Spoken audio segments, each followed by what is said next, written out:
নমস্কার বন্ধুরা, পোপো কিচেনে আপনাদের স্বাগত। আজকে আমি বানাবো পনির বাটার ফ্রাই।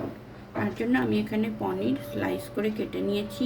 এখানে নিয়েছি রসুন, কাঁচা লঙ্কা, আদা, এক টুকরো লেবু আর ধনেপাতা।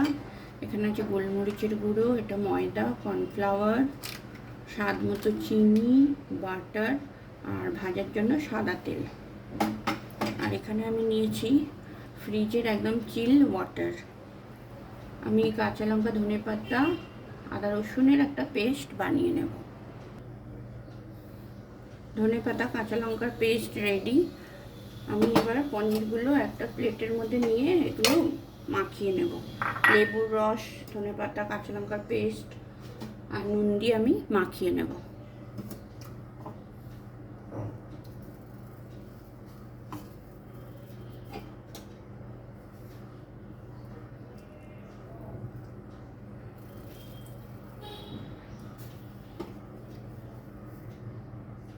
সব কিছু ভালোভাবে মাখিয়ে নিয়েছি। এবার আমি এটা 10 মিনিট রেখে দেব। আর আমি এখানে ব্যাটারটা বানিয়ে নিচ্ছি। ময়দা, কর্নফ্লাওয়ার, বাটার আর চিলি ওয়াটার দিয়ে আমি ব্যাটারটা বানিয়ে নেব।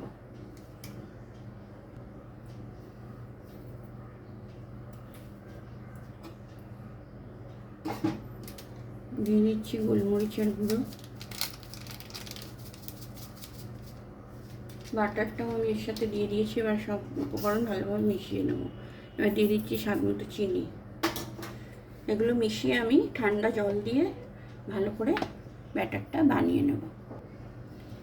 ব্যাটারটা রেডি হয়ে গেছে। এরকম ঘন করে আমি ব্যাটারটা বানিয়েছি। এবার কড়াইতে আমি সাদা তেল দিয়ে দেব।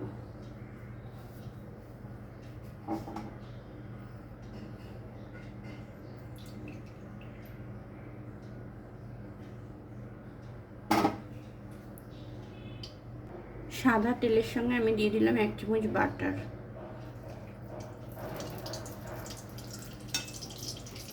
তেল গরম হয়ে গেছে আর এদিকে 10 মিনিট হয়ে গেছে।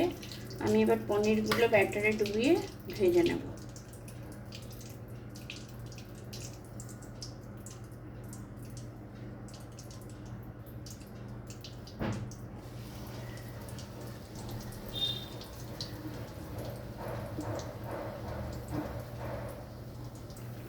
একটা বাটার ফ্রাই আমার ভাজা হয়ে গেছে। পনির বাটার ফ্রাই একটা হয়ে গেছে, আমি তুলে নিচ্ছি। বাকিগুলো আমি এইভাবে ভেজে নেব।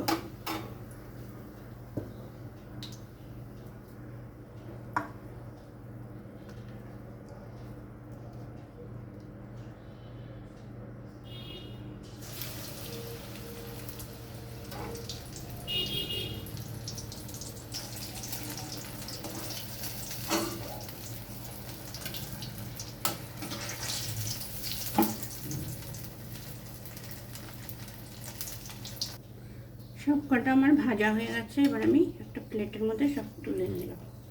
এবার আমি গ্যাসটা অফ করে দিচ্ছি। তৈরি হয়ে গেল পনির বাটার ফ্রাই।